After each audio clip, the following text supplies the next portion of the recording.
Good morning বন্ধুরা, আরেকটি নতুন ব্লগে তোমাদের সকলকে ওয়েলকাম।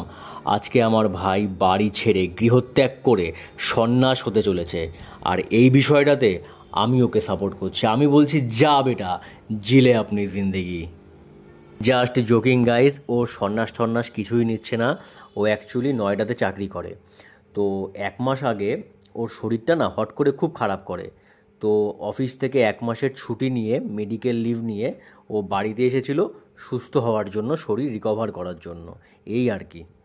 এখনও পুরোপুরি ফিট অ্যান্ড ফাইন আছে। তো এখনও অফিসে জয়েন করার মতো পুরো স্বাভাবিক হয়ে গেছে। তাই ওকে আমি শিয়ালদা ছাড়তে যাচ্ছি।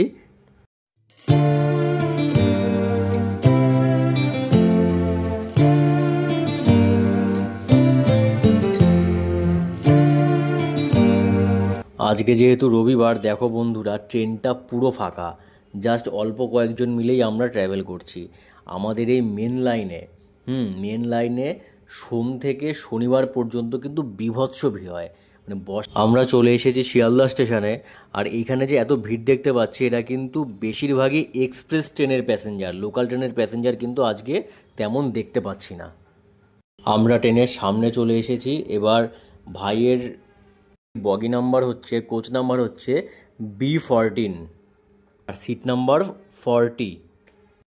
এই যে B14, এই কোচেই কিন্তু ভাইয়ের সিট। এই যে এটা হচ্ছে ভাইয়ের সিট। B14 কোচের 40 নাম্বার বার্থটা হচ্ছে ভাইয়ের। একদিকে ভালোই হয়েছে ওপরে পেয়েছে ও, কারণ ও ফোন থেকেই টিকিটটা বুক করেছিল, এই সিটটাই ও চয়েস করেছিল। যেহেতু এটা এসি কোচ, তাই দুখানা বেডশিট ওকে দিয়েছে। একটা হচ্ছে পাতার জন্য, বেডের ওপরে পাতার জন্য, আরেকটা হচ্ছে গায়ে দেওয়ার জন্য। রাত্রিবেলা যদি এসির হাওয়ায় ঠান্ডা লেগে থাকে, তাহলে যেন গায়ে দিতে পারে, তাই গায়ে দেওয়ার জন্য আরেকটা দিয়েছে সাদা বেডশিট। ইতিমধ্যেই আমরা দেখতে পাই আরপিএফের একটি স্টাফ ট্রেন্ড স্কোয়াড ডগ নিয়ে এসে সবার ব্যাগের গন্ধ শুকায়।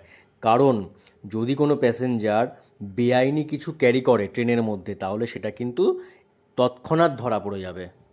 This is for security purpose. ভাইয়ের ট্রেন ছেড়ে দিয়েছে। তো বন্ধুরা, ভিডিওটি ভালো লেগে থাকলে সাবস্ক্রাইব অবশ্যই করো।